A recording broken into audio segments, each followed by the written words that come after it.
Welcome, everyone, to Voices of Innovations. Today, we're doing a deep dive into, well, a spectacular flame-out, Quibi.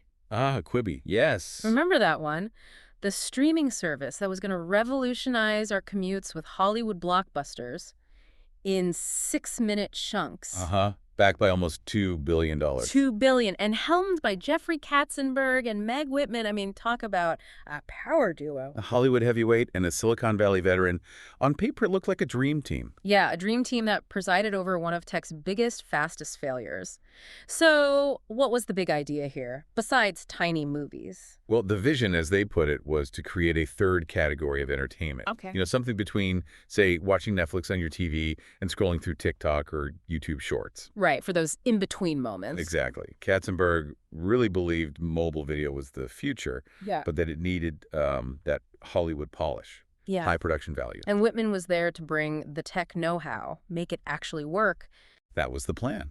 Operational expertise, scaling the platform, the Silicon Valley side of things. And the core concept was these quick bites, like 6 to 10 minutes. Yep.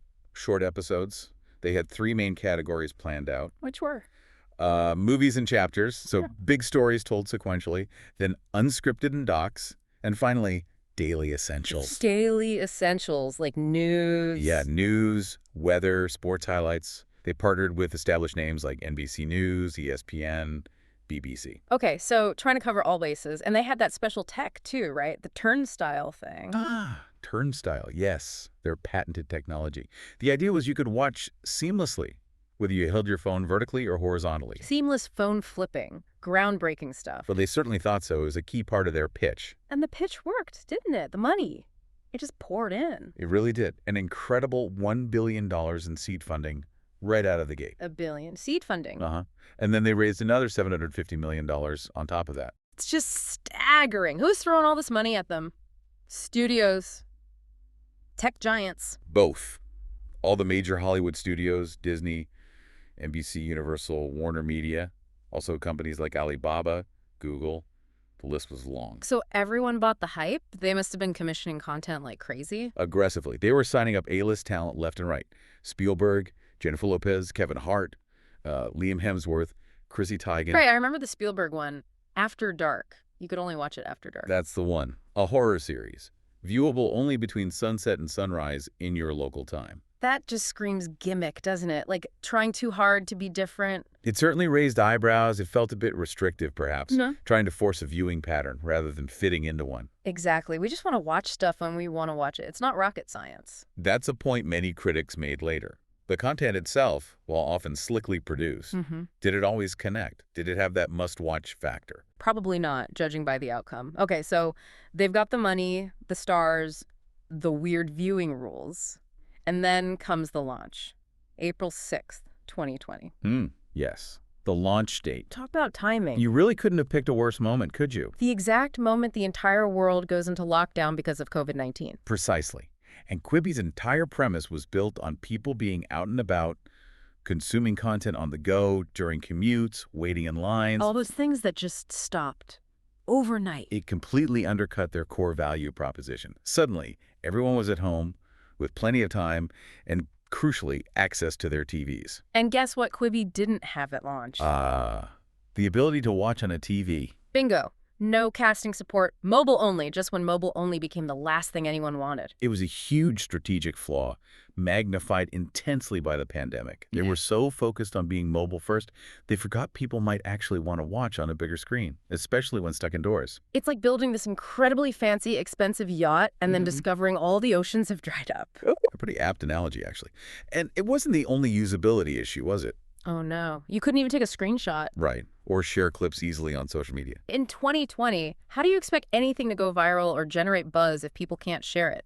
No memes, no clips on Twitter. It was baffling. They essentially cut themselves off from the primary way content spreads and builds an audience online today. They built walls around their content. No community features either, right? No Yeah. comments, no discussion. No. It was a very passive, lean-back experience they designed, which felt out of step with the interactive nature of most mobile platforms. So you've got this thing you can only watch on your phone, you can't share it, you can't talk about it on the platform, and you have to pay for it. The subscription cost was another hurdle. How much was it again? $4.99 a month with ads or $7.99 without ads. Quick bites. When TikTok is free, YouTube is free, Instagram is free. That comparison was made constantly. The value proposition felt weak to many potential users, especially younger demographics used to free, easily shareable, user-generated content or massive libraries on other subscription services. Did any of the shows actually make a splash? I mean, anything, even with all those celebrities? Honestly, very little cut through. There wasn't a breakout hit, that sort of water cooler show everyone talks about. Production values were often high, yes, but the content itself maybe didn't feel essential or relevant enough. It felt a bit disconnected, like Hollywood trying to guess what the kids want on their phones. There was perhaps a bit of that perception, and then there were the other issues piling up. Oh yeah, like the lawsuit over the turnstile tech. Yes, a company called Eco filed a lawsuit claiming patent infringement regarding the turnstile technology, which added another layer of problems and expense. Just keeps getting better. And I heard rumors, about things not being smooth internally. Katzenberg and Whitman maybe not seeing eye to eye. There were reports suggesting, let's say, potential friction. A clash between the traditional Hollywood mindset and the Silicon Valley approach. Maybe a bit too top-down sometimes. Shocking. So the numbers must have been pretty grim pretty fast. They were. They projected, I think, around 7 million subscribers in the first year. And they got. Well, reports varied, but the active user numbers seemed to peak around 1.3 million, maybe 1.5 million early on, and many of those were on free trials. Ouch. And how many stuck around after the free trial ended? The conversion rate was reportedly abysmal. Something like only 8% of initial free trial users converted to paying subscribers. Yeah. A 92% drop-off. 92% said no thanks. Wow. Yeah. That's not just churn, that's a rejection. It was a clear signal that the product wasn't resonating, that people weren't finding enough value to pay for it once the free period ended. The buzz just wasn't there. Did they try anything to fix it? Like maybe let people watch on TV finally? They did eventually. Belatedly, they added Chromecast and AirPlay support. They also eventually allowed screenshots. But it was too late, wasn't it? The damage was done. It really felt like too little too late. The narrative had shifted. Quibi was already being labeled a flop, and that kind of momentum is incredibly hard to reverse. The core issues remained. So the end came quickly. Extremely quickly. They launched in April 2020. And pulled the plug when? October. October 21, 2020, they announced they were shutting down operations just 6 months after launch. 6 months after raising $1.75 billion. How much did they actually burn through? Estimates suggest over $1.4 billion was spent.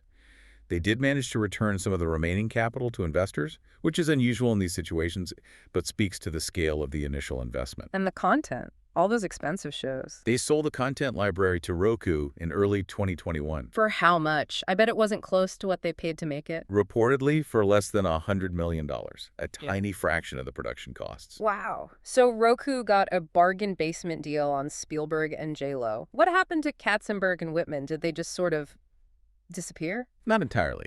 They moved on to other ventures. Katzenberg started an investment firm. Whitman became the U.S. ambassador to Kenya. But Quibi remains a pretty significant chapter in both their careers. A chapter titled, How to Burn $2 Billion in 6 Months. Okay, so let's break it down. Expert analysis time. Why did this colossal failure happen beyond the terrible pandemic timing? Well, first, as we discussed, that fundamental product-market mismatch. They built something for a world, or at least a use case, that didn't really exist in the way they imagined, even before COVID. People weren't desperate for 6-minute Christopher Nolan movies on their commute. Apparently not in numbers large enough to sustain the model. Second, a deep misunderstanding of how people actually use their phones for media. Right. The sharing, the community, the free stuff. Exactly. Mobile consumption thrives on virality, on social interaction, on easily discoverable, often free or ad-supported content. Quibi was a closed, premium, isolated experience. And Turnstile, that revolutionary tech. It was tech for tech's sake, really. It didn't solve a real problem users had. Nice feature, maybe? But not a reason to subscribe or stick around. It didn't address a core need. So failure to build in virality? That seems key. Absolutely critical in today's market. They actively blocked it. And you mentioned maybe a bit of arrogance, hubris. Thinking they knew better. You could argue that. Perhaps an over-reliance on traditional media and established tech ways of thinking, not fully adapting to the chaos and dynamism of the current digital media landscape, a lack of adaptability. Especially when you look at something like TikTok exploding around the same time. User-generated, chaotic, super viral, the polar opposite of Quibi. It's a stark contrast, isn't it? Quibi represented the top-down, highly polished, curated approach, while TikTok showed the power of bottom-up, user-driven content and network effects. So Quibi, an ambitious idea, a ton of money, huge names, and just poof, gone in 6 months. A real lesson, I guess. Yeah, definitely a lesson about product market fit, about really, really understanding your users and how they behave, about the importance of community and sharing in the digital world. You can't just buy success, even with billions. So here's the final thought for you, our listeners, to mull over. Was Quibi just incredibly unlucky with its timing, a pandemic casualty? Or were the problems much deeper, baked into its very concept? Was the idea of premium, short-form, mobile-only subscription video just fundamentally flawed from the start? What does the Quibi story really tell us about the future of entertainment on our phones and how crucial it is to actually listen to your audience instead of just telling them what they should want? Something to think about.